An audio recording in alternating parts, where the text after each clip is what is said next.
Good evening, and thanks for joining us. If it's your first time here, thanks for joining us. We had a few little teething problems getting on here, and yeah, so this is the first time we've tried a simulcast, simultaneously broadcast into three channels. So three channels, and this is our 17th show. So where have you been? No, only joking. So I'm Simon, and Ableton certified trainer, and we hijack these channels every Wednesday, even when the football is on. And yes, England are playing tonight. We're going to catch the second half, hopefully. We'll let you all go by just before 9. So this is our 17th broadcast, and if it's your first time here, then great. Thanks a lot, guys. Stick around. It's all about making music with myself and my co-pilot through musical time, Tim from Lostlight. That's his actual name, Tim from Lostlight. And here he is. There you go. Have you got me a card yet? Have I got No. a pop-up card at the bottom No, yet? not yet. It's an ongoing thing. I've got my little sort of Ableton certified trainer thing, and we need to have one for this screen when we're on this screen. So, I've got a few things for you though, Tim. A few things. And so are our usual crew in the chat room? Have we got anyone yet? We've not quite caught up with the numbers that we were in the other room. Yeah, sorry about that, guys. Sorry. in the process, we've had to restart the stream. But no, I'm done, and we're here now. Are you all right, Simon? Because that was like 5 minutes of madness for you, wasn't it? Yeah. I mean, it literally is like running your own TV show. We're getting there. We're getting there. But it's just, yeah. So we're on Twitch, and we're also streaming on YouTube and Facebook, I believe. So we won't know until afterwards. We don't know. We're not that. We can't be that fussy at this moment in time. We're barely here. And there are still two viewers waiting over on the original post on YouTube. Yeah, we really must try this during the week. Anyway, so for those people who it's on YouTube, it's called Making Music. This, for want of a better title, but it's called Making Music. And in very small letters with Live 11, because this is when we first did this, Ableton Live 11 come out, and we use Live 11 to make music together. So it's all about the ups, downs, highs and lows of making music. And every week we try to have a special guest. Now this week's special guest is someone that Tim and I have known for a while, and Inti, I-N-T-I, aka Michael Woodward, who will be joining us at 8 o'clock. So, you need to check him out. It was part of the Bipolar Sunshine Band. I helped them out with some Ableton stuff a few years ago. They did lots of big tours, and then they all went and did their own things, and this is what he's doing now. So, anyway, Tim, what are we doing? Well, we're working towards getting our live sets ready, aren't we? We are, yes, we are doing that, and just for those people who join us regularly, which there are several, and they contribute to it. There's something that we thought about, and it's about music production. Everyone's here to make music, and everyone's got their own styles and genres and stuff like that. So we decided to do a feature. Right now, we've got a few little features like what's on Simon's browser and stuff like that, and it's kind of this one is we want anyone who watches that tunes in to suggest. We're going to call it something like, favorite grooves or something like that, and work in progress. And the idea is you pick the best groove that you like, and it could be the opening 8 bars of Tom Sawyer by Rush, or Go by Chemical Brothers, whatever it is. Do you know what I mean? I'm just throwing you say Go by Chemical Brothers. When we were talking about it earlier, that was the one that came to my mind. Well, I can read the minds. So I would say that you appreciate that groove, yeah? Yeah, I do appreciate that So groove, I would say that probably the best title that I could think of. Now, you might not be able to see this, Tim, but I'm going to have a little title underneath. Look, I know what's happening. I've decided to call it Groove Appreciation. Now, you can't see this, Tim, but you might do in the... it's going across the bottom in a really, old-school font. Groove Appreciation. Yeah, Groove Appreciation. Groove Appreciation. Yeah, what did you say? Something between Mark and Lard and Vic Reeves and Bob. Yeah, so it's Groove Appreciation. Yeah, it's like the dove from above where, they used to appreciate the dove coming down. Well, this is we appreciate the groove. So every week we will bow to a groove. Now, this one... you'll all know it, and I picked it for this exact reason that everyone will know it, just to put the bar out there, so where it is. So it can be really good production, amazing groove. It doesn't have to have any vocals in at all. It's the groove, the foundation of the song. So I picked this one. And the reason I like this is, I was going to say... Is that fucking banner still going across? Yeah, the banner's still going across the bottom. Should I turn it off? Turn it off. I'll turn it off. So the idea is that I appreciate this particular groove. So groove appreciation. And the reason I like this one... Enough to make it a banner. Yeah, enough to make a banner. And the idea of this one is... It's a great groove. There's like live drum kit. There's drum machines. There's the panning and stereo is awesome, and you'll all know it. I'm just going to play it. Let it speak for itself. But my submission for this week's new feature, Groove Appreciation. I'll just put it under there again. Just Groove Appreciation. This week's Groove Appreciation is none other than Mick Jackson, aka Michael Jackson. And there you go. There you go. What face does it make you do? Listen to that panning. Shakers. Oh dear. Brass. You're in though, aren't you? Yeah, mate. Appreciate the groove. I'm still looking at that banner. And it's all about the banner. I'm enjoying it. So Yeah. what we can do is, if any of you are listening who want to submit a groove, we can appreciate. We maybe look into it in more depth as well, like, why it's so good. If it's something that, like, we know, or I was trying to find, I had some multi-tracks that I downloaded of Michael Jackson, but I didn't have that one. And I thought we could look at how it is and where it's on beat and what's off beat and stuff like that. But, I mean, you can go deep into it, but all we can do is at least appreciate that groove. And obviously Quincy Jones on production, amazing. Anyway, so we're looking at getting our live sets together. We're just going to have about 15 minutes, and then our guest Inti will be on, and we're going to talk about all sorts. Getting ready for live shows is a bit of a continuous theme right now. All that kind of thing, and how he got there, how he uses stuff, the journey, mental hurdles, being on big stages 1 minute and then building your process back up. So we're kind of doing things like that ourselves. So I'm just going to share the screen, or allow you to see what I can see. Can you see that, Tim? I can see it, yeah. Now we're in the corner at the bottom left. Are you happy with being bottom left?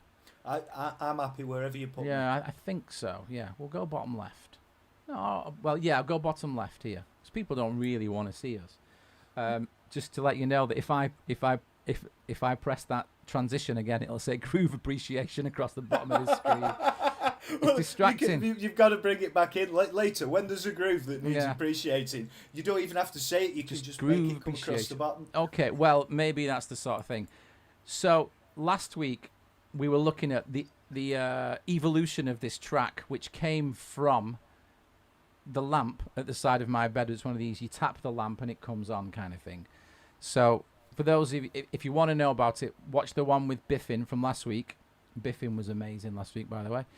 And I talked about the evolution of this track and how it started from a bedroom lamp. So this is like the whole track, and it used to exist on our wonderful arrangement view, and up until last night, this morning, it did exist. So the whole song used to be here, and you can see first in, verse 1.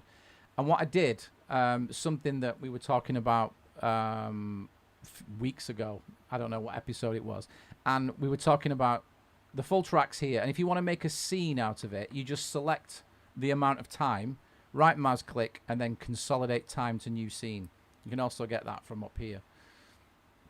Consolidate time to new scene. So whatever you select, it will then literally pick it up and turn it horizontally, rendered from, like in this case, if I did it from 97 to 112, did that, and it would then turn it into a scene. So what I did exactly that with these here. Now what you get when you do that, the intro and the first begin have kind of gone in there a little bit. But what you get is some of them, like level and cut verse. If I go here, this is one of the tracks. And then you've got, some things have got gaps and things like that. But for now, they can stay where they are. But sometimes you just get ones that are just silent. I'll have to just randomly pick one. There you go. That one there, for example. On that particular part of the song, there's nothing there. So the first thing that I'm going to do is go through and delete all those. Right? Some have, some haven't. But that's what I had to do. So the idea here is we're going to get this ready for live. We need to get all this down. So it's currently at... how many tracks? 70. But it's actually more than that, because the live stuff, which I've got here, like guitars and all your vocals, Tim, and stuff like that, comes to about 97, right? But if we just discount some of this, because you're going to be playing... So the live, sorry, Si. So the live stuff is essentially the takes that we recorded, but we are likely to be play in real life when we play live. Yeah. Right? So for example, let's try one. Right. So I'm just gonna. This is the stuff we're not gonna keep, unless. I mean, we can talk to Inti about this as well. Like, what do you keep? What do you play live? That was loud. Was quite loud. Yeah. So this is. I mean, this is because I've got the master there, and it's going through a few sends as well. But I'll just try that. I'll bring that down a bit, shall I?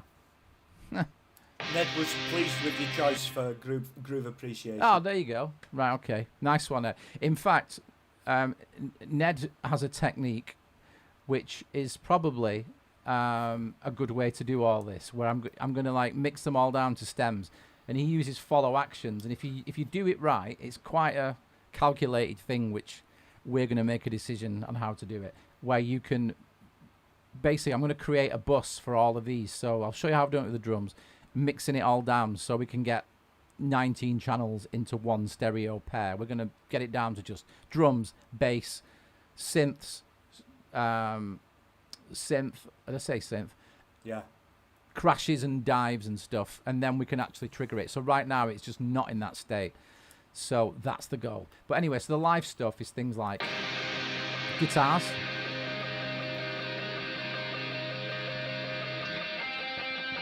I'm glad you've got that isolated, because I was trying to play it the other day and I've forgotten. Right, well... It's been that long since I've performed it. Yeah. I mean, you know, either of us could play that. I can't remember... No, I remember how to play it.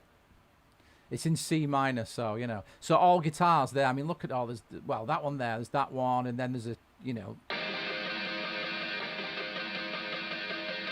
Our usual technique there to make it choppier. I know I've done there. Double clip, yeah, transient. Actually, no, we've actually... I think we must have... mixed it down already. Mixed it down like that already, yeah. But, you know, the technique where you can just go beats, and then you make it play to the next bit. It's like when you get really granular and you can get down to the actual grains. When it gets to silence, it stops, and you can go... Everyone uses that now. It's like a sort of gating technique. Well, anyway, that's kind of what we do. Just give that percussive element to the instrument, then. Yeah. So I don't know what... So anyway, these are things that we're probably going to play, yeah? And then we've got some vocals.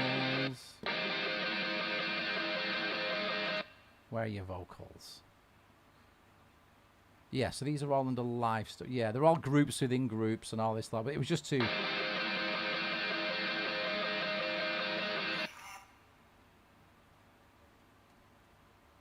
What's that one? I don't know. I don't know where it's coming from. But yeah, anyway, so those are the bits that we are going to play. So we don't really need them. So I've just sort of cornered them off. I'm taking you off topic. That's all right. But they can just park there. So it's more 69 tracks, not everything. So what I did, for example, this cinematics part there, right? And we've got all of these. And if you look where it says intro, just to get some kind of idea of what's going on, where it says intro, I went all the way along here and then played everything that was on intro. So let me just see what comes up. Okay, right. I'll just unmute things. Right, put the volume back a bit.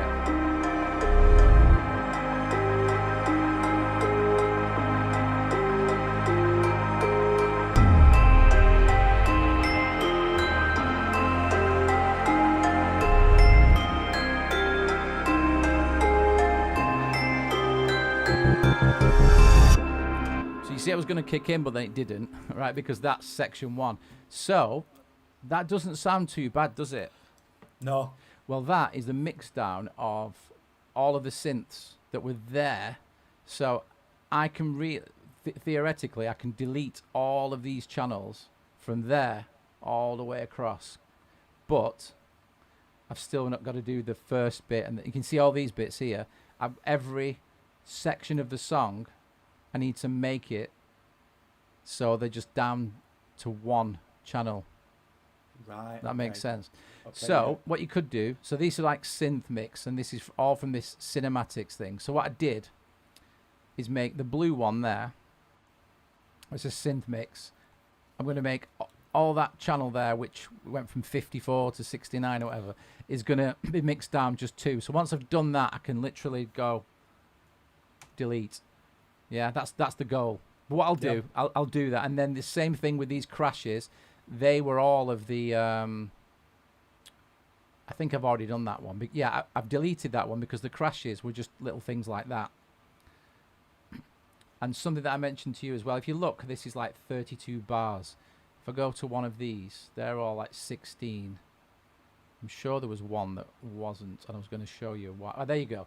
I know it's only 21 or whatever, but we were doing stuff with Inti who's coming on, and he had like one of the live takes was like, "Hi, Cat." It was just here, but all the rest of this stuff was here. I mean, it's only one bar in this case, but in order to make sure that when you're doing it live, if you're on a laptop, usually to do live, if you just make sure, this is a good tip for you, Tim, that, for example, if I'd have done the whole song and I just wanted the first, 20 bars in this case, all this excess here could be double, triple, and once you start getting 20 channels or something, all that space is just absolutely wasted. So all you do, right mouse click, and make sure you crop sample. You have to make sure that your loop's active like that. And then right mouse click, crop, and it'll just make sure that that's it. So now it will only go up to there. So there's no waste and stuff like that. Cool. So although this is a little boring, it's part of the process. So definitely, yeah. Yeah. So you get what I've got to do. I'm mainly just showing you this so you know how much of a job I've got. But see, for example here, right, so you can help me with this. Bass, right? So we've got 1, 2, I think this track, let's just check. Right, so I'm using this bass from, let's just have a look.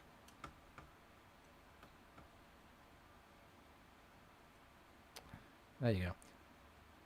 Boom. So this now, if I'll just make sure we don't have any kind of blowing your head off.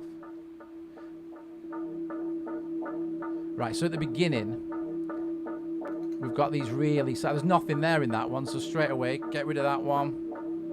I love it, there's nothing there, so the bass is coming from here. Right, nothing there either.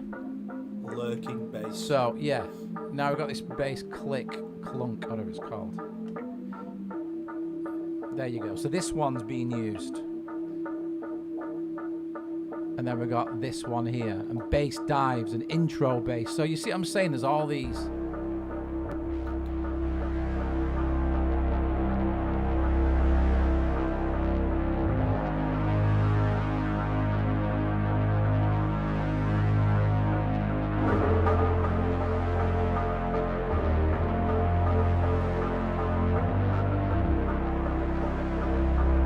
And I like these as well, these bass dives. We've got these. There you go. Oh, yeah, yeah. We like a good dive. We do like a good dive. Particularly from the Italian defence. Yeah. We've got Denmark tonight, haven't we? Yeah. I was referring to yesterday's. Anyway, so... Anyway, so what do we do, Tim? Do we have bass dives on a separate channel? Or do we have them on a drum rack so you can just fire them off? That sounds cool. I like the idea of being able to fire them off. I'll be doing that then, will I? If you'd like to fire them off, Simon, then yeah, that'd be good. Well, you can play the guitar. Fire away. You can play the guitar and sing like a rock star, and I'll be the nerd doing all this. Is that a fine? I'm all right with that, actually. So in that case, bass dive separately. So pretty much, there's no effects on it. They are what they are. I'll just leave them as they are. There you go. You've just saved me times, So what I'll do, if it's been done, I'm going to get these bass dives and I'm going to put them right over here. So, yeah, there you go. Some riser thing going on there. That's good. Well, there's nothing. Look at that one there. If you just play that. Nothing there, is there? So, you can see my dilemma, Tim. See what I've got to try and do. It's a lot of graph, that. Yeah, I thought I'd have a bit more ready so we could start getting into triggering these and doing that. But the idea is we're going to get them down to workable levels. So just to show, like the drums, for example, the drum group there is, so 1, 2, 3, 4, all the way up to there. So there's 24 tracks of drums, yeah? Yeah. So here's one I did earlier. I've got the intro drums, which I am a fan of the intro drums. Stop all clips here. So you've got this, we got them sort of action strikes and all that lot. People will know all these things like contact things and us hitting stuff, and we got that. I'll turn up a bit.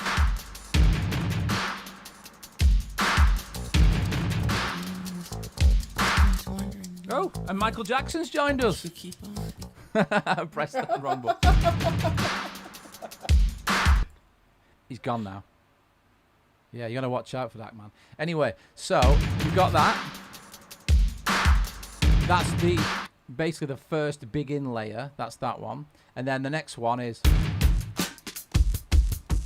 So that's where the vocals are in. So you can hear the gap in the frequencies and energy's gone. I'll just play the bass so you've got an idea. I don't know what I did then. Moog. Oh, there's... Yeah, that's... It was solo, doesn't it?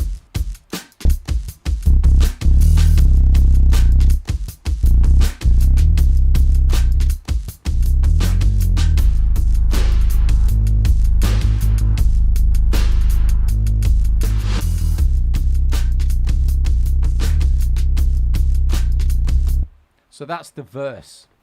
So I can still trigger them like this.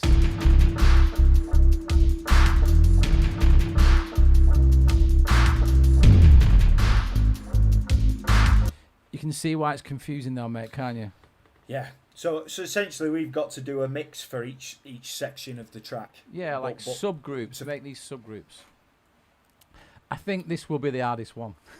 I just can't believe why I've chosen this one. Well, it's worth saying that we've since come to a conclusion that it's a common occurrence that our tracks end up with like 400 channels, isn't it? So we're putting restrictions on ourselves so that we can get more done, because it'll never turn out to be crap unless you're pumping out crap. We just need to create more. We need to get it down on paper. We do. We really do. So we have somebody at the door waiting to save us from over babbling.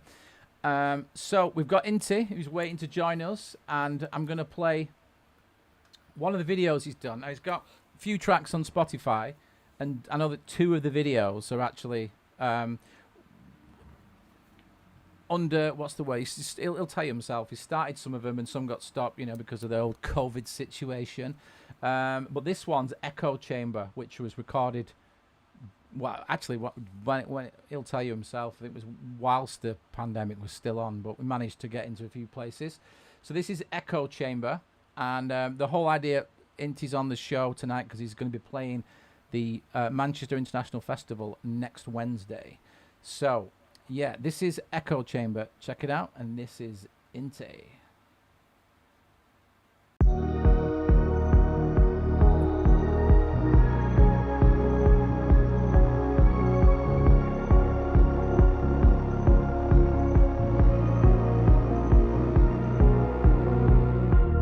Say I know none of it can be true.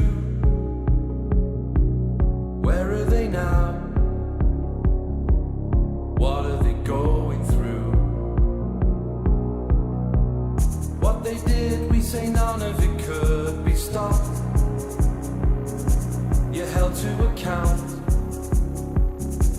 You're going to get the blame, and I just can't help but think.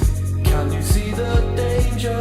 See the danger, see the danger in your echo chamber. Can you see the danger?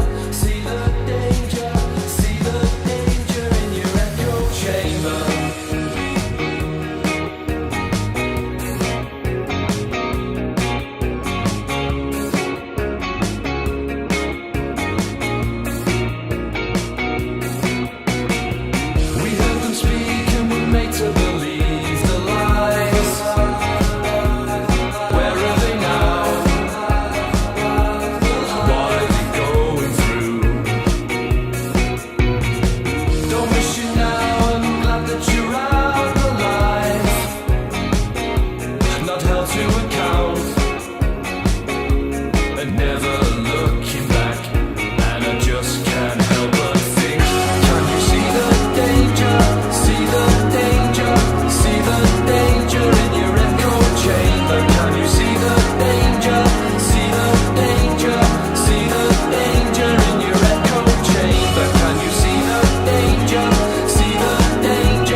We're back. Oh, there you go. What an evening. And we've got with us How are we doing, Woody? Inti, all right. aka Michael Woodward, Woody to everybody that knows him personally. Yes. Hello. Thanks for How you coming on, doing? man. Yeah, we're good. Are you all right? Yeah. It sounded there. Spotting that push there. Lovely. Yeah. Yeah, I so thanks for coming on. Now, obviously, we were going to have you on anyway. And because you've got a great show next week, we thought, let's get you on. So I always do this thing. Well, I don't always do it. It depends if it's OBS is behaving. But we've got this thing called What's on Simon's Browser. Now, I need to check that the browser's still working. Oh, is it there? No, hang on. It's not.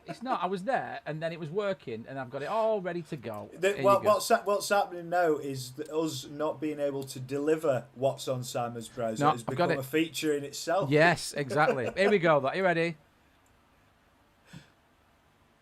What's happening? Oh, hang on. Here we go. What's on Simon's browser? There you go. So what is on Simon's browser? You can't see it, but there is a picture of a man in some sort of like leather jacket, and it says MIF. Is there a... No, yeah, I'm joking. It says Manchester International Festival. And yeah, there you go. You're playing Festival Square on the 14th of July. Yeah. 2 At p.m., 2 I p.m. believe. 2 p.m. So In the afternoon. in the afternoon. So, and this is going to be in Festival Square, which is now in Cathedral Gardens, yeah?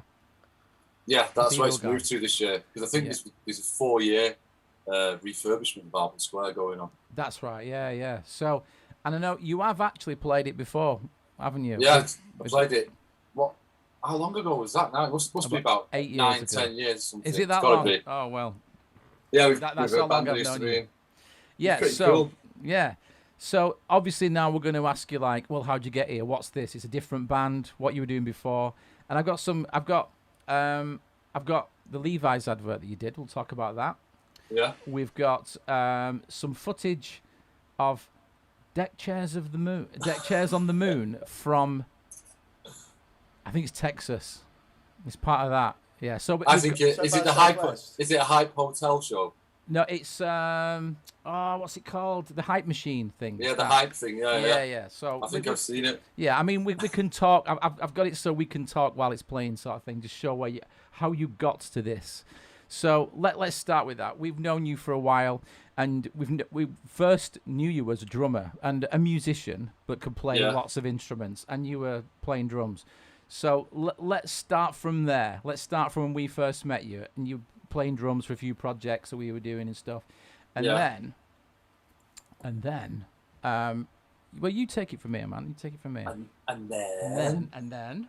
that's a great film, by the way. No, I basically, I think I first met you at that Friends of Mine festival.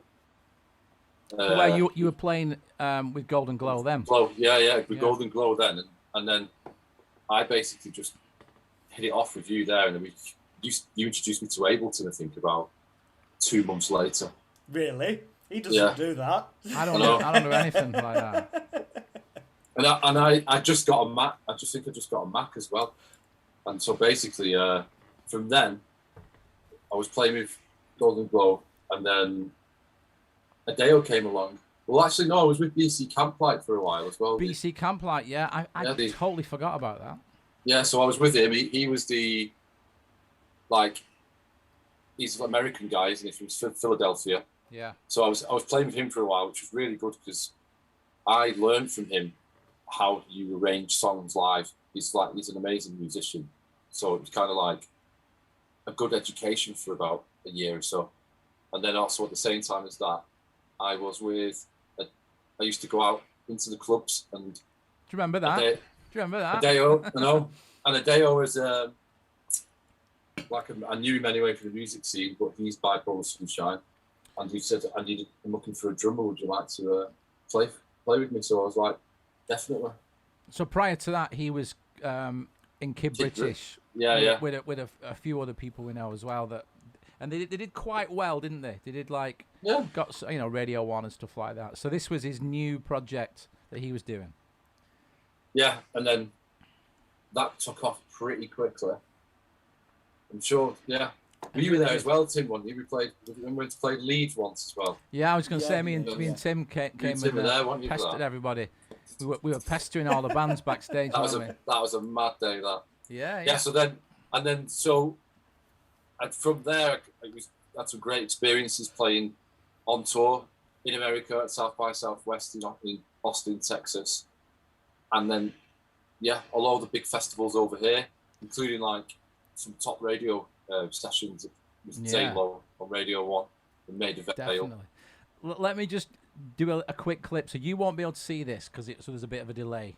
But I'll just a quick clip, because the best bit about this video is you playing drums and Adam on bass. Like, no offense to my friends in Bipolar Sunshine, but it's just like when I used to come and watch you guys do it, and I help you out with the Ableton stuff, so there is a bit of a connection there. But to watch you guys play it live, and it was like you and Adam absolutely slamming it, by the sort of the end of the tour, it was just like monster. So this is a bit of Deck Chairs on the Moon, which is my favorite Bipolar Sunshine song anyway, which you did a great remix of. Yeah, and you did a great remix of it as well, which is on your Spotify, and it's had about 20,000 plays, isn't it? No, not Spotify, it's on SoundCloud, It's on SoundCloud, but it's also on Bipolar Sunshine SoundCloud. And I've not been on there for ages, so I don't know how many plays, but it must be quite big now, though. Yeah, there was about 20,000 when you first did it. So anyway, so I'm going to play this clip, and we can talk over it as well, but this is, it's High Machine, isn't it? So, and you can probably see it well on the playback. But yeah, I mean, tell us what this is. So this was South by Southwest, yeah? Yeah, this was. I remember that show actually. And do you know why I remember that show? I don't think Dale was in it, but that was the night of Dale went to. He's missing. Yeah. Wow. Yeah. It was sponsored, but I remember it being sponsored by Taco Bell. Yeah, he did say that. Yeah. So you can't see this, but for those people who are watching. No, I can't. I've got. Have you got it on there? Yeah. I've got my album on the main one. Yeah, it's quite well filmed. The sound quality is not the best, but you and Adam are going for it, man. It's great. That high top thing, yeah, that high top, yeah, you can carry things on that. Not to blow smoke up your trumpet, but I remember at that Leeds gig when we were backstage and you were proper into it. And I've always liked a drummer that it's the drums, and that can be, even though you're extremely technical at the same time, you can certainly say that you give them a good thwack, don't you? Yeah, and it's, I don't know, Tim. It's like I think that's from when I first ever got lessons in drums. That was one of the first things I was ever taught, like keep it simple. Because she's not, I don't know, you're there to, as a drummer, you're there to serve the tune, aren't you? It's yeah. Unless you can go absolutely wild. So before we move on to what comes next, right? So after that, I mean, you did the tours, came back, and then obviously things change with bands and that kind of thing. And just what we'll do, we'll just introduce the next chapter, and we're gonna have a little deviation. But so what happened, sort of after Bipolar Sunshine, and the decision? Yeah, so that was like, so we had like a last tour, and I just decided I was going to move to France. So I remember went to my brother's wedding, and about 2 weeks later, I just packed up all my studio, freighted it to my mate's house in Lyon, and set it up there, and then went to proper work. I really got my teeth into using Ableton at that point. Yeah. I distinctly remember Pecky Gura daily, like on FaceTime, going like, "How do I do this? How do I do that?" And it was like, it's like you'd never gone, mate. I spoke to you as much then as I did before you went and when you came back. So no, I didn't have a guitar at the time. I just had a little M-Audio MIDI keyboard. Oh yeah. I remember that well. And the laptop. Oh no, I had the Push 2, or the original Push I had at the time. And I used to so I basically used to program in all my drums into the Push. Literally play them though, like not sample, like literally all the way through the song, like your fingers. And then I just wrote a batch of songs that then when I decided, I was there for 12 months was it? And I decided to come back to start getting them produced. It was time to move on to the next thing. Absolutely. Right, we'll pause it there because that's the next phase. So the reason we're pausing it is because every guest that comes on since 3 weeks ago has got to have a go at Songversations. So have you seen this, Woody? Have you seen it? No, is it? Right, so it's actually a game that you play, and all these cards that you pull out ask you questions to instigate a conversation about music, right? So you play, you have a few people around and whatever, and you can play it as an actual game, and you're supposed to, you pull a card out, and it's got a question on it, which I'll tell you in a sec, and then you're supposed to, introduce a song that's your answer to what's on the card, and you build it up, tell the story, then play it, and then other people can either do theirs, or you can pick another card, right? So you're supposed to just blind pick them out, but I took one out before and thought. But Simon went through them. But I go through them to and I find just the most appropriate one. And guys in the audience, make sure you fire into the chat. Yeah. If So you want this extends to anyone out there. It's just a 5-minute thing. So I'll shuffle the cards in I'm shuffling, so that they're like cards like this, and they're all like things about the different subjects, and they're kind of like a little mini vinyl, and questions on both sides. So let me just shuffle it, and I'll pick one, and then you all ask the question. So you do one, Woody, and then Tim does one, and I'll do one. I can't shuffle it properly, but honestly, it's cool. Imagine that we had an hour and a half, but we've not. So here we go. So Read the question. here we go. Okay. Oh, right. I mean, this is an interesting one, and it kind of goes with where you're up to. You could change this if you want. So the question on this one, this is the dream on situations, but dreams can become reality. So this is there a dream venue where you'd love to see a live show? And you can change that, both of you, if you want it to be somewhere where you'd play. Or see a band. Is there a dream venue where you'd love to see a live show? Do you know what? There's a few answers to this at the same venue. It's not in England, though. No, I wouldn't expect any of them be. I mean, you've played most of the decent ones. I would love to play. To play? And to play there, but I also seen Tame Parlour there in a Roman auditorium. Oh, amphitheatre. Amphitheatre. Yeah. It was 10 minutes walk round the corner from my place in Lyon. Oh, wow. And in the summertime, it's not obviously on this year or last year, but yeah, they usually have it's called Wheats something. Fourvière, because that was the area that it was, Wheats Fourvière. And basically they have live music on Thursday night, Friday night, Saturday night, Sunday night, throughout June and July. Yeah. So I seen Mac DeMarco play before Tame Parlour at an open amphitheatre. But New Order, and when I went over for a wedding 2 years ago, and I missed it by one day, and New Order played there. Right. I'm trying to. I don't know if I can find it for you, but that's cool. It's pretty special. What about you, Tim? Where would you? I mean, the question was where would you like to see a band, but I don't know about you.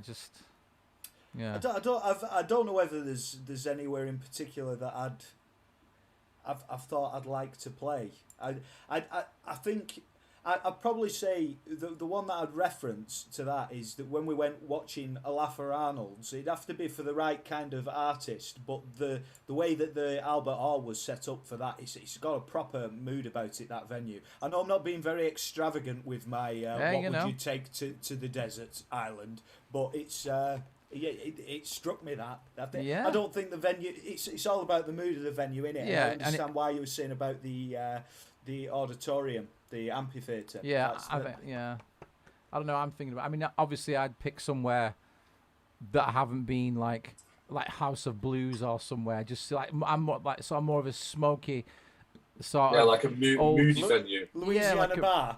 Yeah, something like that. But I mean, I'd love to have seen some absolute Atlanta swamp bar. Yeah, but I mean, I'd love to have seen Prince or in a small club with so it wasn't full of people who just wanted to be there because it's Prince. People who just buzzing off, the little after show gigs he used to do, and something like that, something a bit more intimate, a bit of a vibe.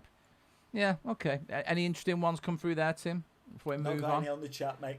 Oh, I picked another one out, but it's a full like debate. This, so you can have a quick 10 seconds on this, Woody.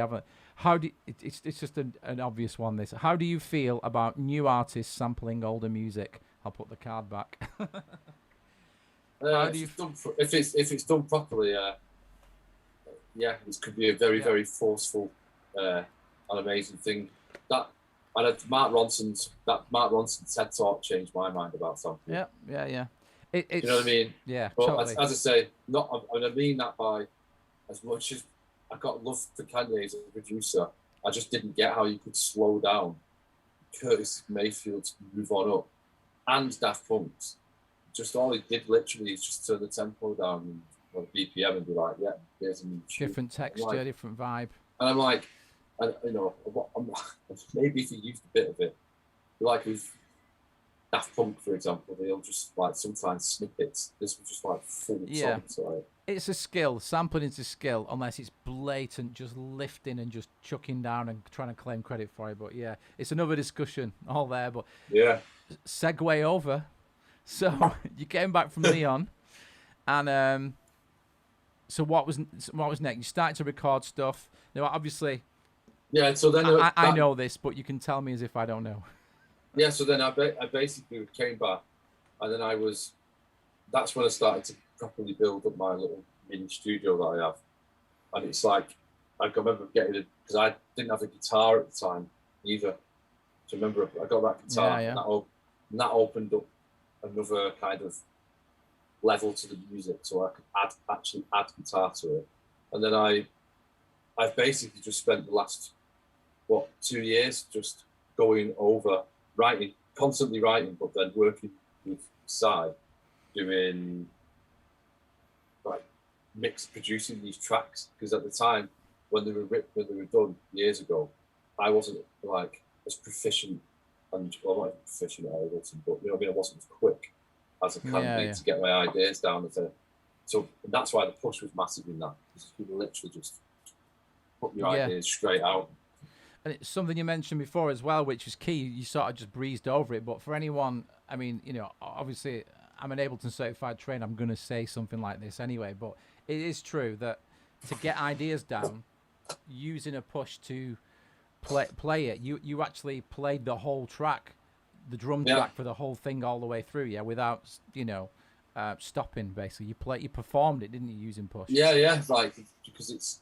I mean, I'll use the sampler thing when I'm doing arpeggiators and stuff like that, but I don't know. I think it's even if you quantize it afterwards, there's still this element of human feel if you actually, and I mean, nowadays I've got like an SPDSX like here next to me with external pads and things, so that's straight into Ableton too. So it's really easy to like kind of. It's great when you can just go right. I can't get this song right in the 3 minutes 30 playing it all the way through. So especially if it's just the same beat in the verses, you can like actually hone in and proper master a 4 or 8 bar beat, and then you can obviously you can sample yourself then. Yeah. Move it. Do you know what I mean? And like, so you can build your drum track up quite quickly, and obviously then you can execute all the parts easier, because it's like, as I say, because obviously the way I write is a lot of the time there'll be like a skeleton track, drum track, which literally is just me dead quick putting a four to the floor beat just to keep the rhythm going so I can play everything else, and then I build the drum beat afterwards. Right. Oh, that's interesting. You know what I mean? So it's like so then the drum beat comes in, and you can just, when you're actually thinking about, you don't have to execute the fill whilst going straight through the whole song. It's like, all right, I'm just going to loop this section and constantly just play the loop over and over again. So you got it right. Do you know what I mean? Like, then when that fill's done, slide that into place in the song. Yeah. So you don't have any problems like busting out the loop or anything like that. You're okay with structure, because that's like, when we speak to people and even ourselves, like structure is kind of, sometimes it's just easy for people, and sometimes it's like a nightmare to bust out the loop. You know, you can make loops and keep them going. But Well, it's a prime example of that, Si, is the working title villains that we've been playing about. Oh yeah. And when I was first putting that together, I was stuck in a loop and wasn't going anywhere. Fired it over to you, and straight away, because it's got a fresh set of eyes, you've put it into sections in arrangement, and then played out an order. And this is supposedly so that I can get it arranged. Yeah. And by the time it arrived to me, it already felt structured just by putting it in a sequence. Yeah. Yeah. The way I do it as well sometimes as well is I'm quite brutal now when I'm like building a song. Right. So I'll have all the parts in its segments, obviously, in session view, is it? I always forget these the wrong way around. Basically, where you've got all the scenes. Yeah. And I can play different ones together, you know, to see which sounds, because it's like when I write it, a lot of the time it comes out literally as a batch of instruments playing towards one goal, so to speak. Yeah. But I don't know at that time. Sometimes I don't know which bit's the chorus or which is the verse. It's just I know that they're different parts of the same song type, different sections. Yeah. So then I'll play it out sometimes over like 6 to 7 minutes to get different parts. You know what I mean? Go, all right, this lot sounds good together. So then from that you kind of chip it down, and then you've obviously then got 8 16-bar verses and 8-bar choruses. Yeah. And and then obviously a bridge and an intro as well. But that's like the core, like skeleton of the right. So song. Brutal structure then, yeah. Yeah, it's like it's like I think sometimes like the way I do it is something starts annoying me in the song. Yeah.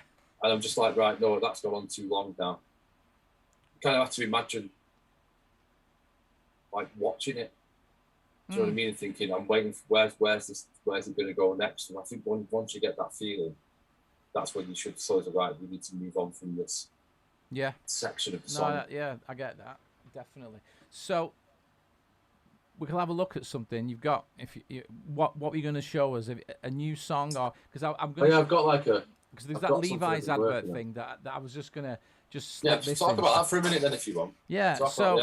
So I mean, this was actually over lockdown, because I was going to say that over lockdown, I suppose the reason that you've not got more videos to go with the tracks that are out on Spotify is due to the restrictions of lockdown, because I know you've started, there's at least 2 tracks that are on your Spotify that I know that you've started the videos for, and they're work in progress, but the tracks are already on Spotify, aren't they? So one of them is anyway. Look at You Now is, and you've got a lyric. Oh video. I've got lyric videos from I've got that here, so we can play that. We'll play that out at the end. That the Look at You Now lyric vid, because that's the kind of, can play that out, and then you can come and watch it live on Wednesday. But yeah, so you did tell us about the Levi's advert. I'm going to play a little bit of that, and we can talk over the bits when Sean Ryder's on. Yeah, so I basically was asked if I could use some music of mine for this advert. It's like a line of clothes Levi's have done to like commemorate like the hacienda scene in the late 80s, early 90s. So obviously Sean Ryder's used because he's a bit of a main boy on that scene, so to speak. So he's kind of basically they asked for to use 2 of my tracks, like Echo Chamber and Look at You Now, and then they sent me a reference track of some obscure Happy Mondays B-side.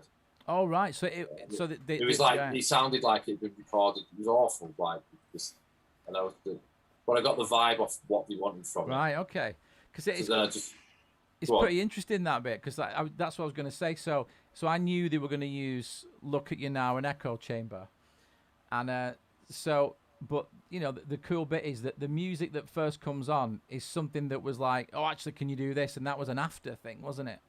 Yeah, and I did that. Yeah, so I basically like smashed that out on an afternoon and sent it back to the guy and was like, how's this? And he was like, it's perfect. Right. Like, it's brilliant. So because it was only like, just like to be honest with you, like I was a bit gutted it's in the advert. I could use it as an actual track. Why not, man? Why not? You own the rights to it. So, well, let me just play true. this. So just before I play it, it's a Levi's campaign. It's like a baggy fit thing, isn't it? Yeah, so like basically like different t-shirt designs and things like that. Yeah. Not really our bag, is it? Really, I don't think. But No. but anyway, so this is the Levi advert, and all the music that you hear is Inti's music, Woody's music, and yeah, you can hear little bits in the end. But I'm just gonna play the first bit, and then Sean Reiner comes on, and it's nuts, isn't it? It's actually nuts that that's an advert. So I'll just play a little bit of it, but yeah, this is like the long form sort of explanation version. But here we go anyway. Yeah, there you go. This music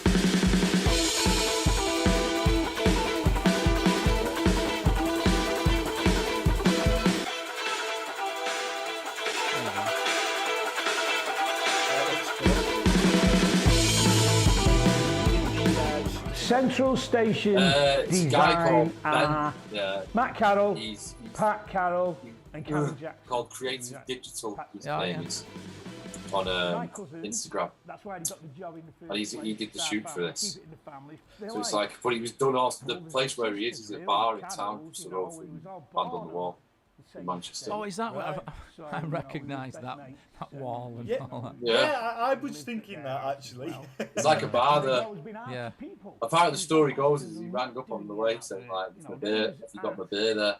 So I think he's had a few tins before this, before he. There's no- Well, it wouldn't even I'll say nothing. enter our heads. But anyway, so Design. and then Yeah. throughout the video, you just hear little bits of the music, and it's like it's quite frustrating That's if you great, know it. How you're the person that finished wrote album it. And it's cover. just like Well, they I didn't love the use cover. enough. You But know, I mean, I think there's a brilliant. few different versions Probably of the this is album they're cover knocking on that, about. the So original album Yeah, I cover. think so. Probably yeah, cost more but than the to make the let me record just in the check if I studio.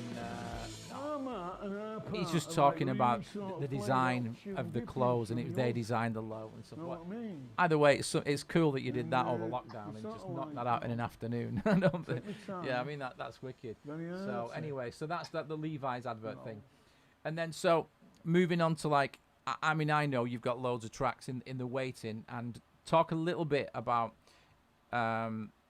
just a bit about your process and what you sort of how you come out, you know, create stuff, and then just a little, you know, to finish up after that about the band and what you're going to be playing next week. Yeah. And how it's like, it's kind of like, it's the first gig for Inti, isn't it?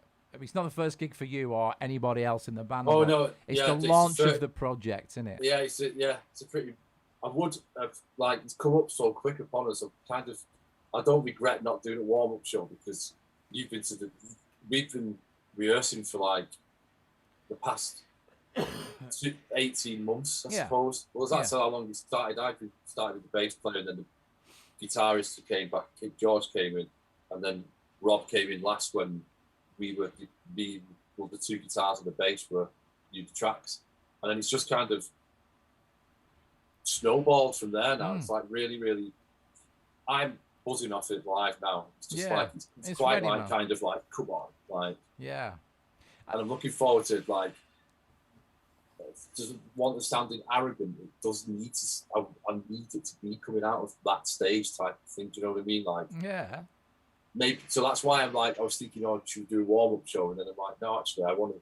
Start as you mean to go on, yeah? Straight in. Yeah, just like leap in at the deep end and go for it type thing. So that's what I was going to say, because, you know, when we first started looking at your material, and it was like the last gig you played, if I remember right, when it was the Ritz, Yeah, it the is. Ritz in Manchester, yeah.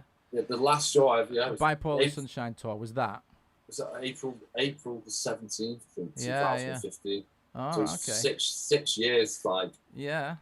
So in that, so I suppose really you've not had to like start again. You've just kind of carried on.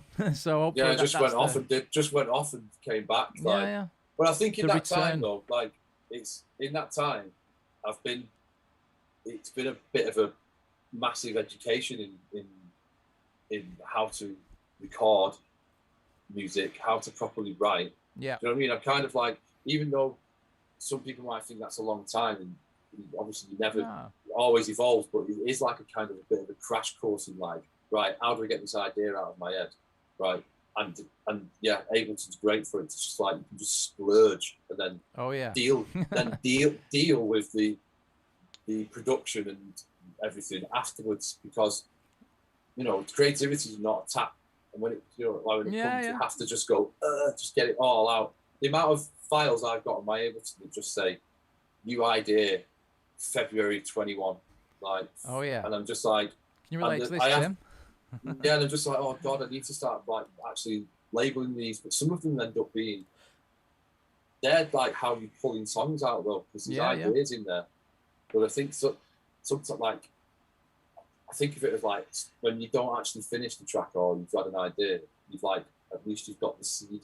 Totally. So then you can go back to it 6 months later and be like, right, all right, this is a pretty good idea. Also, sometimes that works out better, doesn't it? Because I tend to find that I'll be working on something and I can overface myself with it, especially if, like we were talking about with the arrangement, I've got stuck in an 8-bar loop that I've been building up, and then you go away from it. Usually with me, it comes with a load of that was utter shit, and a load of negativity. You come back to it a month later and you've got fresh ears, and it goes somewhere then. Yeah, well, exactly, and that's what's the main thing about it, because I just.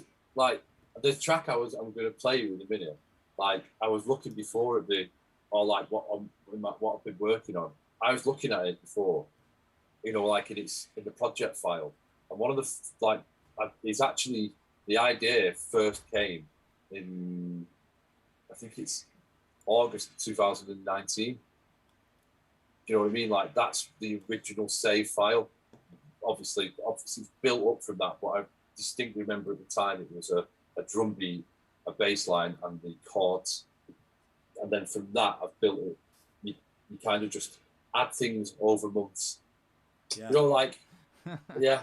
I think you can tell. Since like Radiohead are great at that. You can blatantly tell that Radiohead absolutely splurge ideas, and when they come back, when it's actually time to go and do an album, they just get the tapes out or the hard drives and say, right, let's listen to this, and then you build, because it's just that.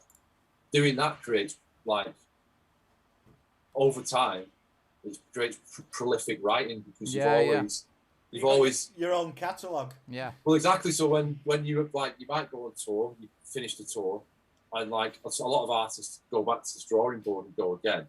But I definitely think it's worth everybody's like time to literally just get a hard drive and be like, oh, let's listen to this. What I did on Christmas Day in 2016, and you listen, and you like laugh like that. You do laugh like that when it's loaded up, and then you're like, "Whoa, my God!" And then all of a sudden, like sometimes it'll just 4 go, bars ping. of excellence. Yeah, then you're like, "Oh, I've got a drum beat for this now, or I've got a bass line for this now," and then obviously I have everything. You taught me this side, like as the French say, mise en place. So, like although you're on my laptop here now. I've got a big monitor here. I'm usually sat like I've got my push and that there, my drum kit is here, and I've got my bass and my guitar over here, and my effects pedals are underneath me. And they're all constantly plugged into my interface.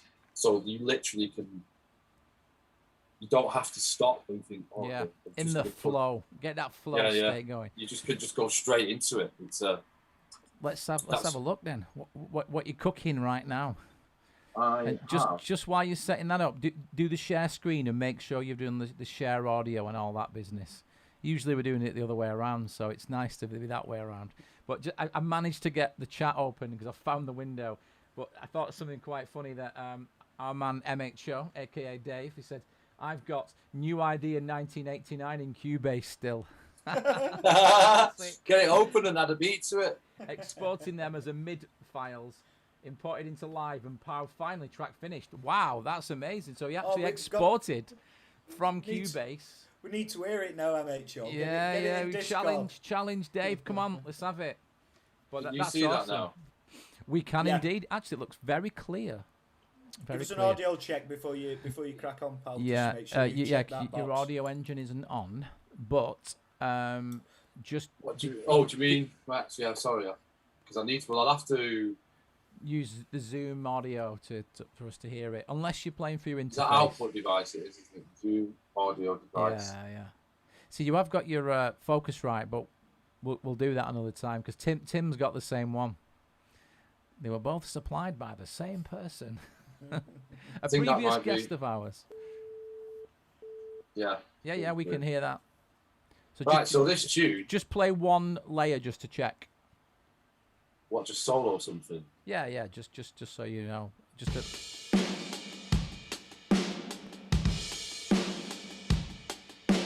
We can hear it.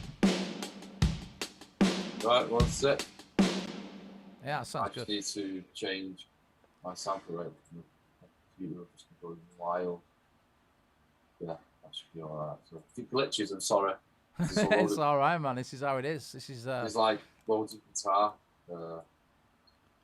audio. So let's see, always in stereo. That's Left, not right, bad. centre. That's not bad. 19 channels. It's not bad, is it? To Yeah. start off with. And there's a We're getting there, Yeah, aren't so- we, Tim? another thing I do before I play this is because you'll hear like a kind of Juno synth playing a little melody line. Like I know some of my mates are baffled when I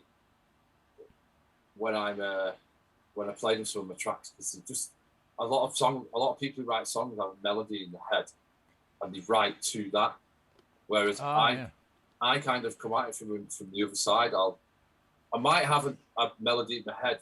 What I've got is a rough one whilst I'm playing the chords or when I'm working on the track, but I'll always pick out a melody on the keyboard, like when I'm in the vibe. Do you know what I mean? Like I try and match what my voice is doing with notes. Do you know what I mean? So like type thing. Oh. But I never record my voice, so that's Sunday. I'll just record. Yeah. We record our voices and make sure no one ever hears it. No, but then the worst thing is sometimes though, I'm like, yeah, I've got this sick melody, and then it's completely and utterly out of my vocal range, and I'm like, no! Like, then I've got to go back to the drawing board. I've got 2 tracks like that. Yeah, I know the ones.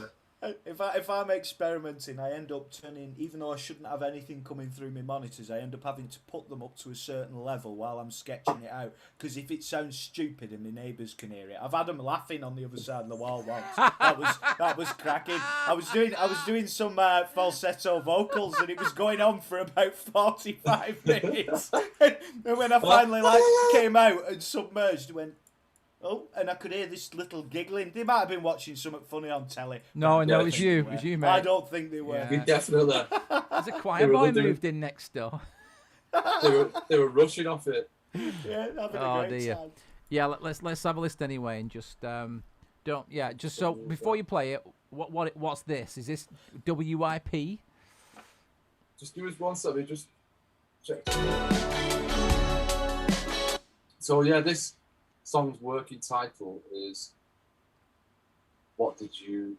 I can't like press play and stop on it.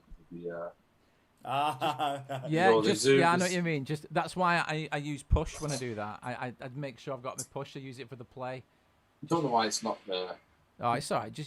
But if you want to get rid of the zoom controls, Yeah. press Shift Alt Command H, I think it is, and it hides it. Or just go to View Options and go down. You can hide it. In actual Zoom. Yeah. No, at the top, top, you've got I've your little got- bar thing because you're sharing it, aren't you? So I'm sharing your screen. Hide video panel, is it? No. Yeah, that might do it. I don't know. As long as you can hear. So I mean, we can totally see your play button, but I know what you mean. It's like the. That's definitely not it. It's, the same. No. It's not. Just while you're looking for that, Tim, could. Sod it. It's alright. I'll just do it without. It's alright. I've got my. So yeah, this track. So it was the first things that were actually in it is the chords here. Okay, yeah, just solos the chords first and play it. You know, sort of tease it in. Oh, sorry.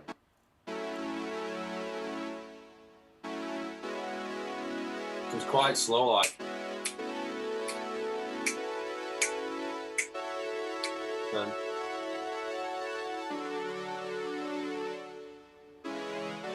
All right.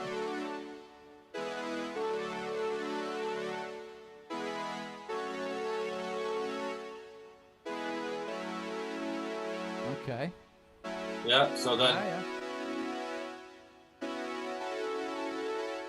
that's like the verse ones. So then I'll bring in I'll just play you the actual. Yeah, play now. But got an idea Oh, of sorry, no, I'll solo the guitars actually because they come in at the start of the track as well. So that's like a. Oh yeah.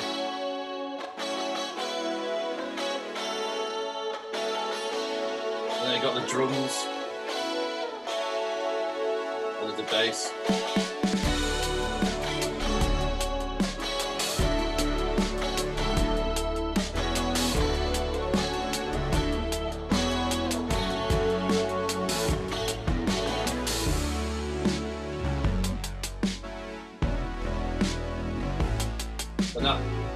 This is the melody coming in here. It's quite a high.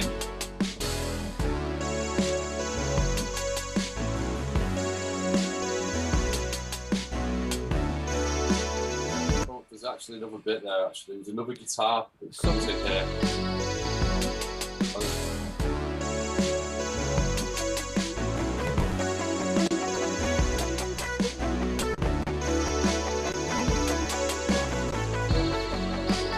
And the chorus.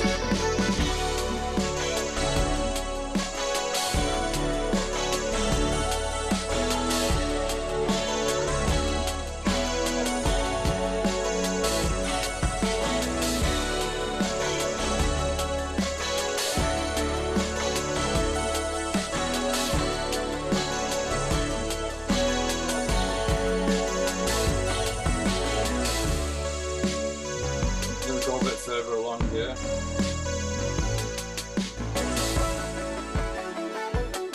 So this is what I was talking about before I carry that bit on. Sorry, what I was saying there is like when I was saying before about having all the different ideas for the track.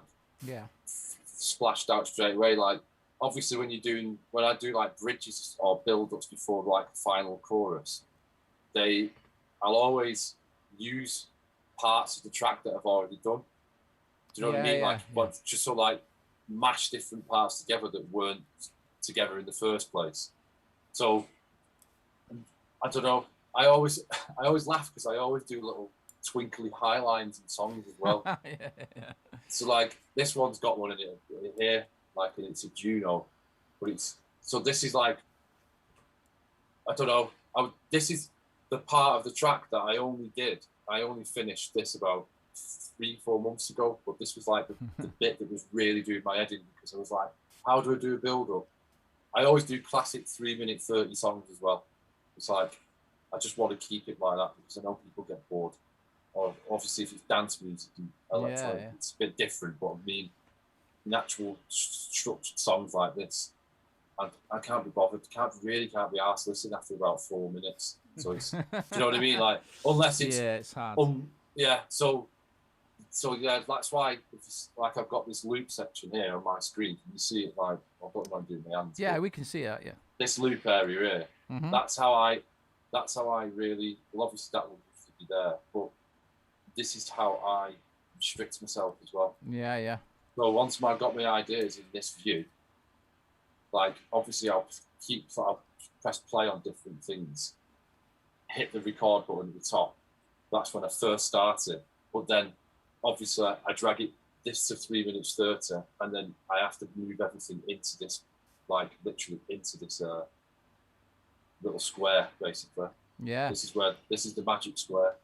The magic square, where the melting pots. One of the other guys, the drum and bass guys, he calls it the melting pot, where you put everything in. But so then I don't know. I was like, right, I need to do this, and then I re-recorded the drums because you can see here. This was the first. Just one of the Ableton kits, that isn't it? Yeah, it's a Lynn Ableton kit, but this was literally the first drum kit.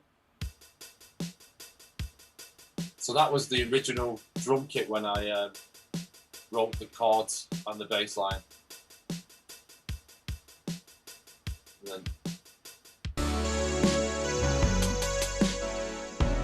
So I use addictive drums as well to flesh out some stuff. And and then basically when we get to this bit now, this is the build-up area. And this is probably going to be a song that's going to be the set, and before I think it's actually out as a track. Do you know what I mean? It's going to be Road tested. straight in there. Yeah, because it's really like, I really like the swag to it. It's got a proper like, yes. No, it's got a good groove. MHO. Yeah, he just MHO with reference to appreciating our that new groove. feature. Appreciating that groove, yeah. So I'll I mean, it's quite an ode to Phoenix as well, like one of my favourite bands, obviously. But I'll just put this build up in then straight into the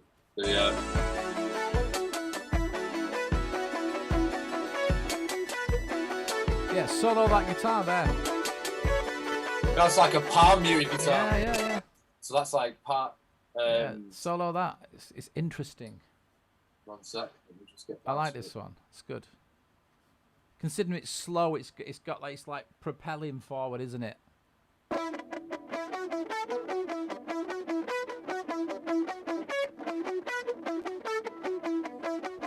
It's quite proggy for you, that. And then if you listen to that bit there, I've matched it. I've matched the guitar to the last bit of the highline melody. They both go da da da da da da. If you listen to it.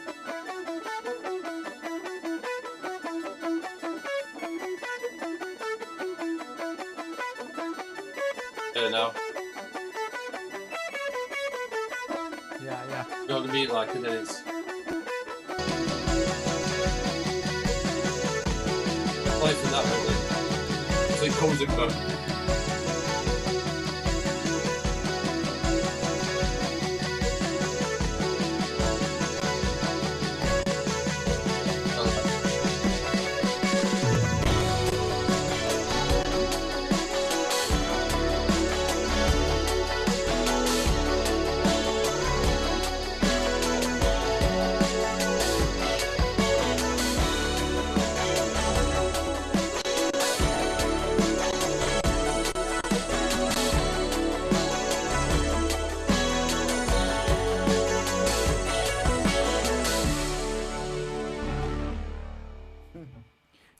Get it finished.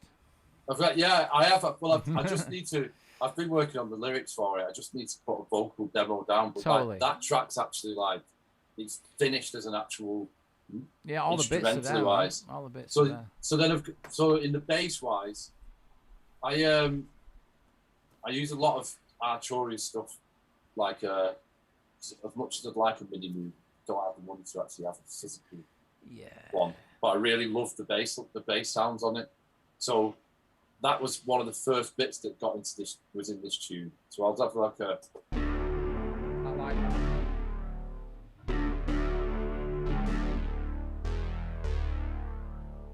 1 minute, I'll play it.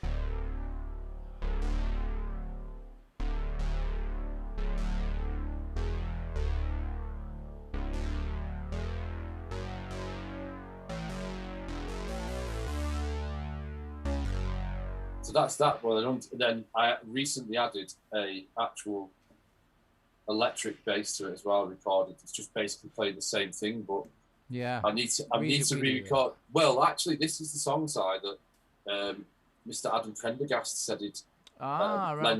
Lend some sonic bass. Good. To. So he nearly cut his finger off the other week, so his finger's fully healed now. So I think I'm gonna. What a spoon. So I'm this, for those who ping him listen, this is Woody's groove counterpart from who we played you back before, and where Woody went off to write and sort of start your pathway to becoming an artist in your own right. Adam, bass player, he it was more of a session role, wasn't he? And he went off to do he's like stuff. He plays for Harry Styles now. Yeah, but he's like he's one of the best bassists around. He's just it's quite a different approach, and he's like he uses a lot of effects pedals to get his sound, and he really knows how to do it as well, though. So he can make his bass sound like a violin. Yeah. For example, do you know what I mean? Like he's awesome. Yeah, he loves his pedals as well. Just before we move off, we've got MHO in the chat room saying, so how long do you sit on a track before letting it loose? I often find letting a track rest when I return. it finds bits to add or take away. I agree with that. But we Yeah, do it a lot with oh God, vocals, yeah. don't we, Si? We let Yeah. it sit before we put the vocals on, because we can never quite make sure that we've got the Well, vibe correct. Yeah.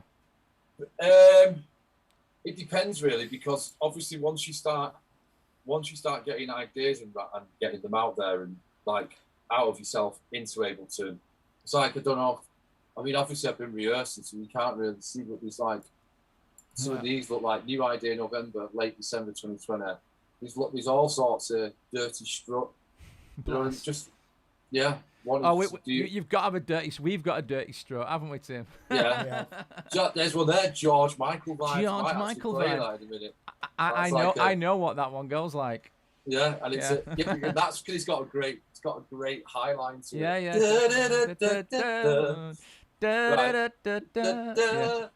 Yeah. But that's again, my difficulty is actually doing.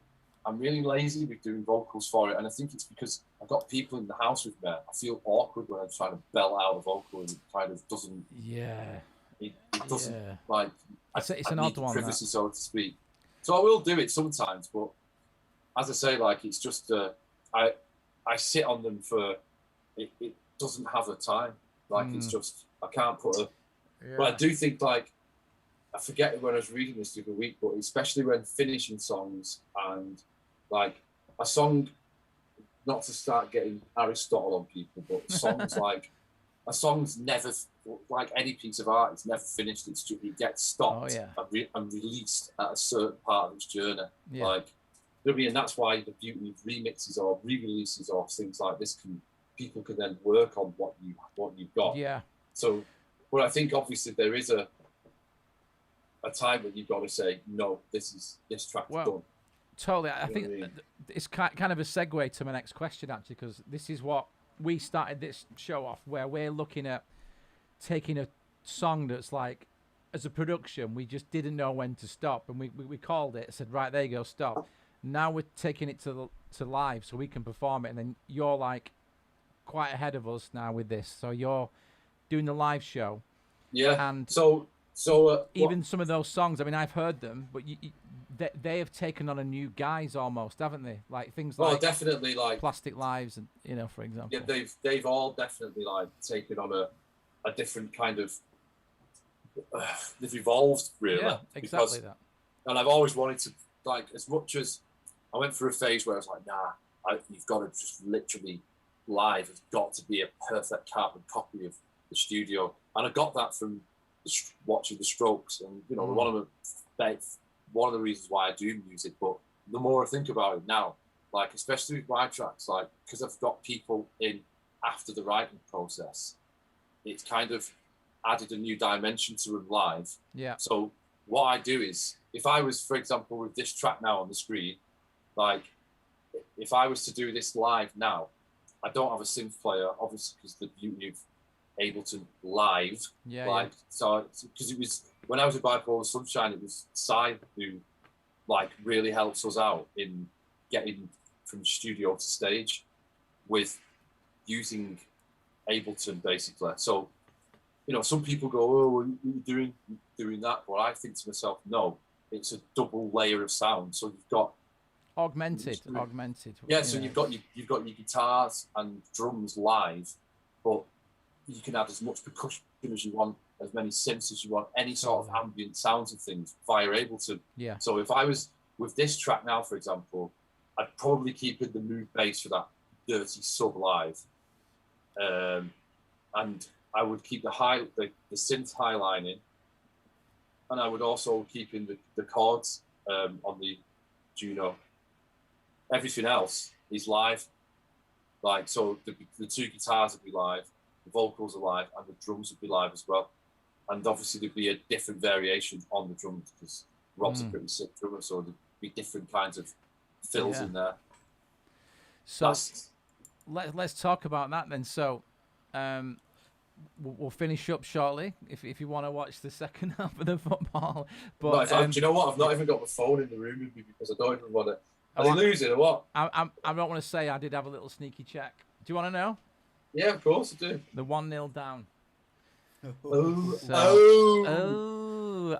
Yeah. So the English football team is now feeling like Lindisfarne in 850 AD when the Vikings truly pillaged at that time.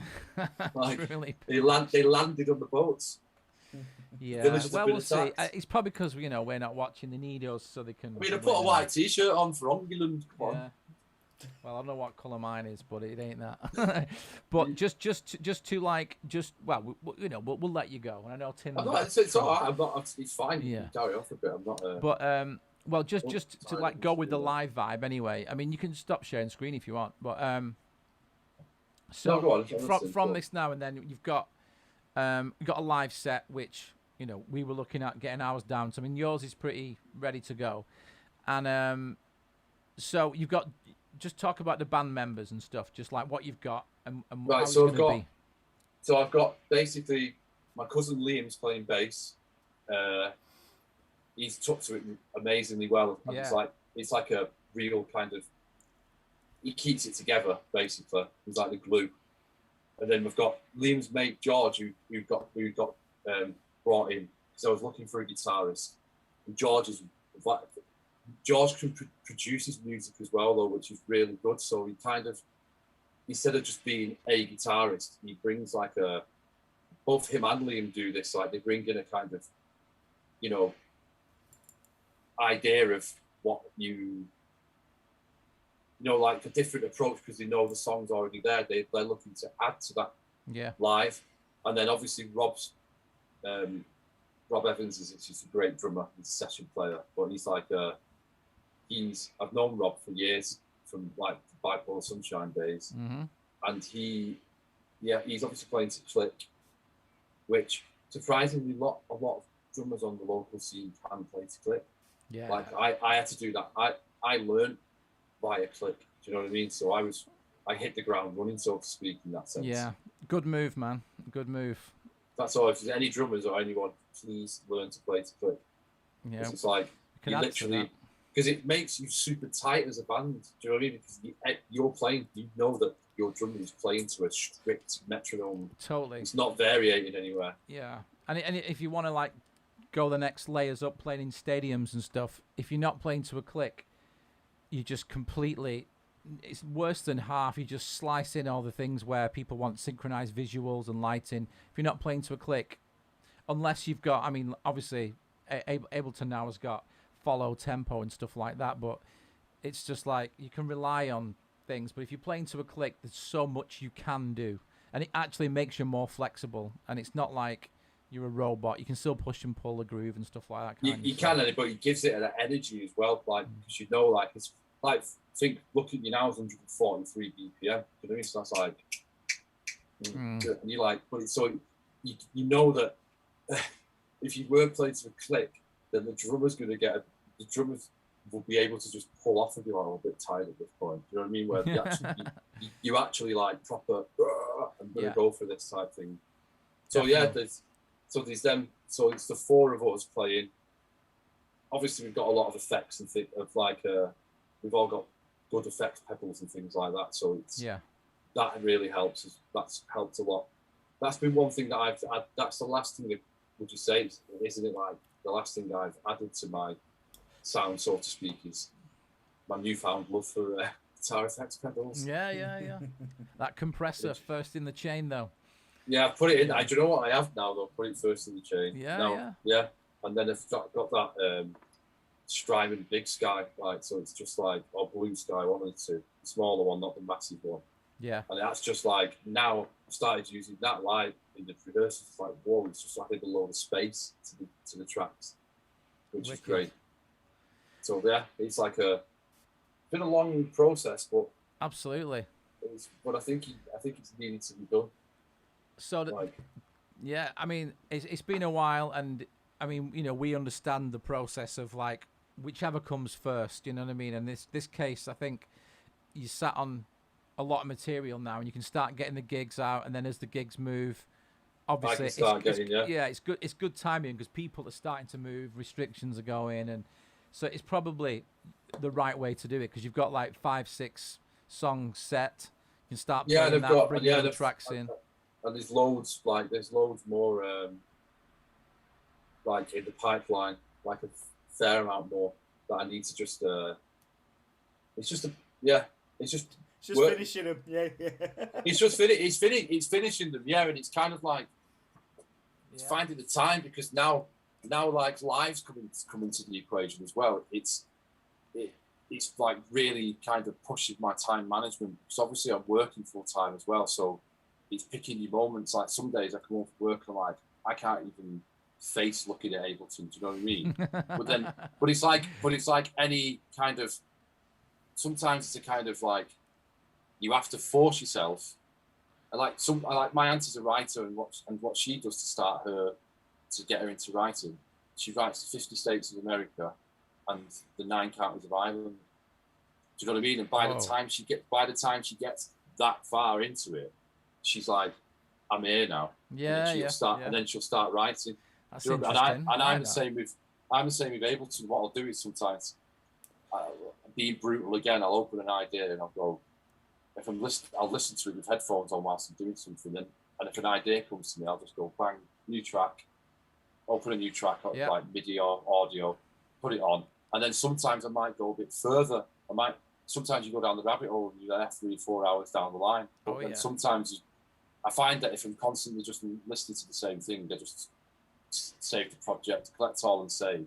And then either if I'm still in the mood, open another project, and then what happens then is you get to a point where one of those 5 or 6 that you've opened, you've pushed so far that you're like, shit, there's an actual song here now. And then that becomes the priority for the next month or so, like this has. Yeah. Do you know what I mean? So it's kind of, and then it's mint, because then you get to a point where if you've got, I don't know, I'd probably say I've got about 15 songs that are structured like the one I've just played you. So I know I'm in a bit of a comfortable position in the fact that although I've not done, some of them haven't got melodies, like I know that if a label, for example, was like, if you've got an album, I'd be like, yeah, I have, but you need to give me 6 months to just get these vocals out. A little increase of incremental pressure. Yeah, that's wherever it's from.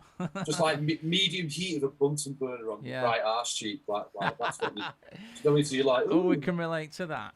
That indeed. No, it sounds good, mate. It sounds good, and it's like this is kind of it's kind of a weird for you, but I think this is something that I was working with an artist yesterday. I won't drop names or anything.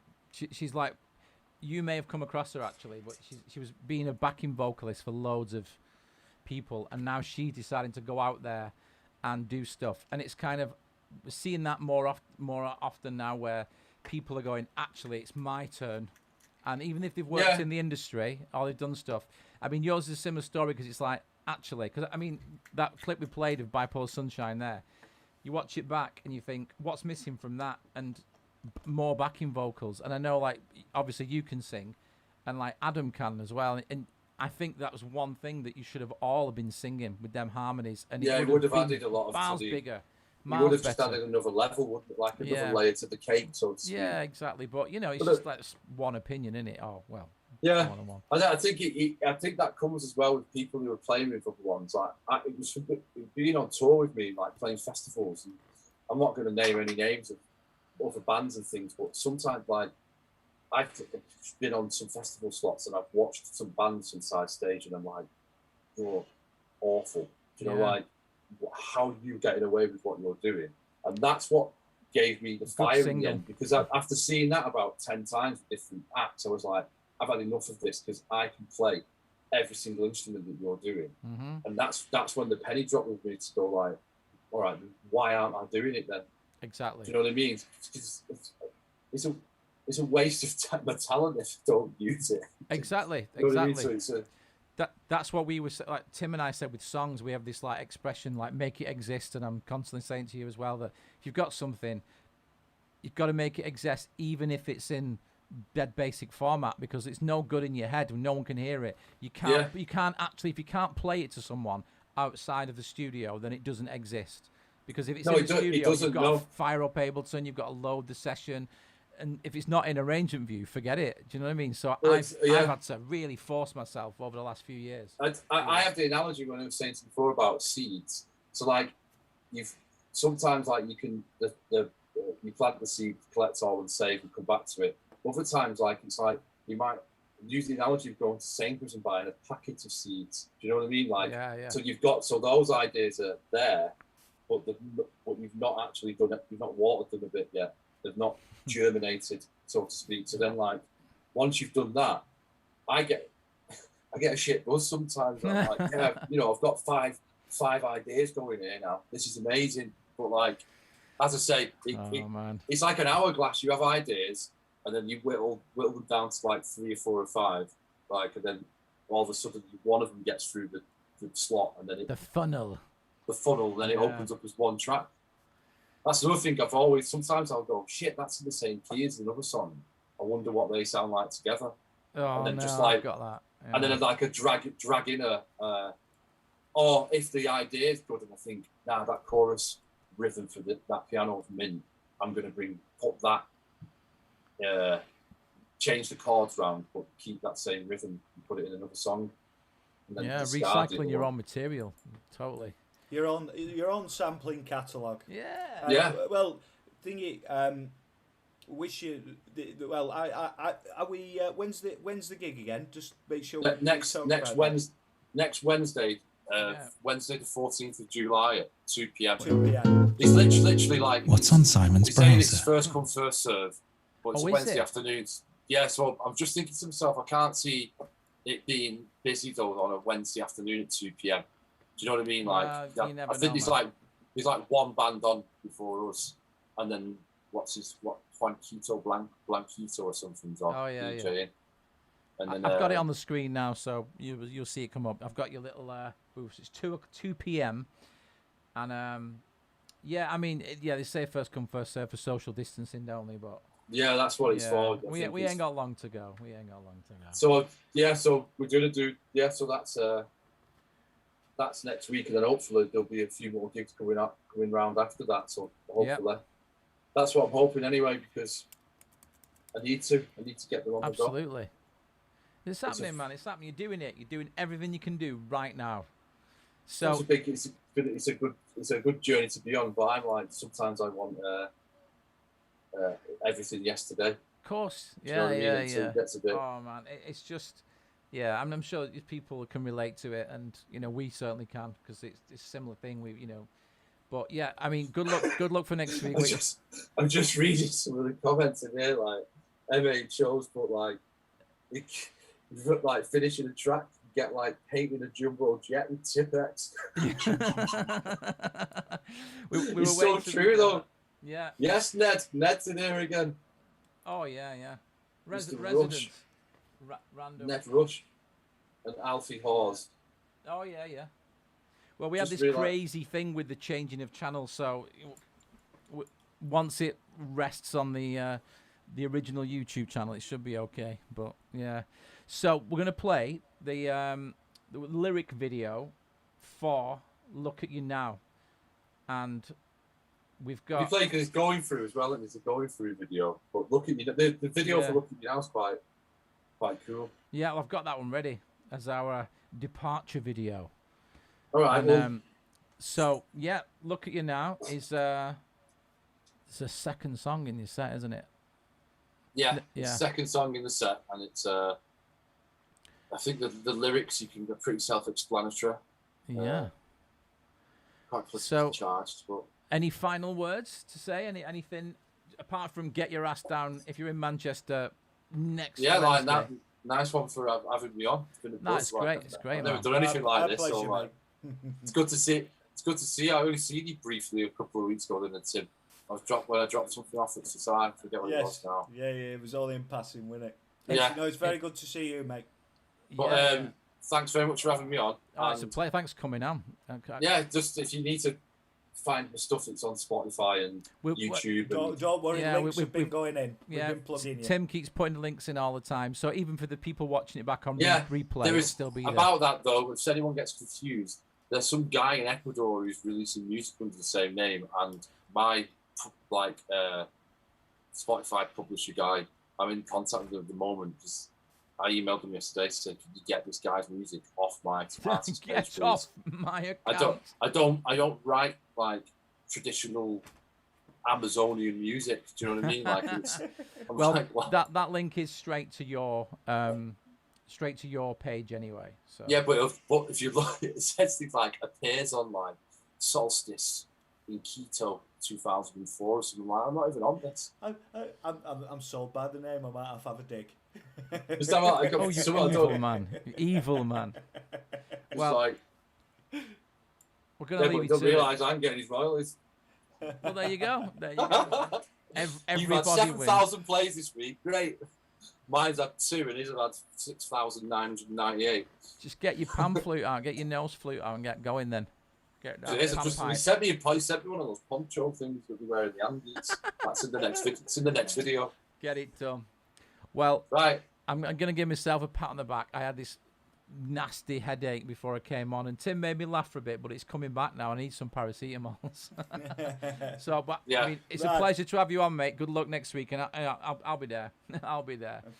Take So- care, Right, nice mate. one. Yeah. So we're going to play this anyway to see you out. So this is Look at You Now. This is a lyric vid. Look out for other videos and stuff coming through Inti. We'll always plug you on the show anyway. Oh yeah, And, I've got a live EP. That's we've got a live EP coming out probably Yep. in the next couple of months. Yeah, well, we'll play that as well because I mean that's a good example of what we were doing with consolidating time and all that stuff. That was where it was like, yeah, that's got to be happening in there. You know, when we get Yeah. big chunks of audio and stuff. So it's all the tracks in the set with the band though recorded live for like in 3 hours. Yeah, well, we've got the footage of you playing as well, and if we can get that, and I can put that to it and sort it out. But we'll sort that out, and we'll put it on the show for sure. Whenever Buzzing. you're ready. Right, we'll leave you to it. So thanks for listening, everybody. It's been a bit confusing for us tonight because we chose a different way to use Restream, and we'll look into that and see how it works. But thanks for sticking with us, those regulars there. We love you guys. You make the show happen. So thanks a lot, and this is to see us out. Look at You Now by Inti, and if you're in the Manchester area, 14th of July, Wednesday afternoon, 2 o'clock, get down just before, and you'll see the joys of the debut live show. So until then, let's have this. Until then, next week. See you later, guys. Thanks, guys. See you in a bit.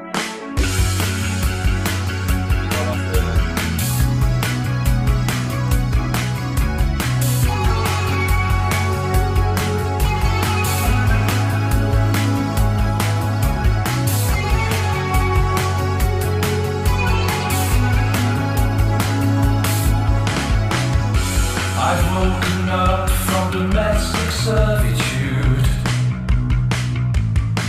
It's comfy there, but it's not how I play. You say to stick with the herd like aptitude. Looking around, I see the light of day. Look at you now, you never seen us coming. Look at you now, we've woken up, you're running. Look at you now, you never seen us coming. Look at you now, we've woken up, you're running.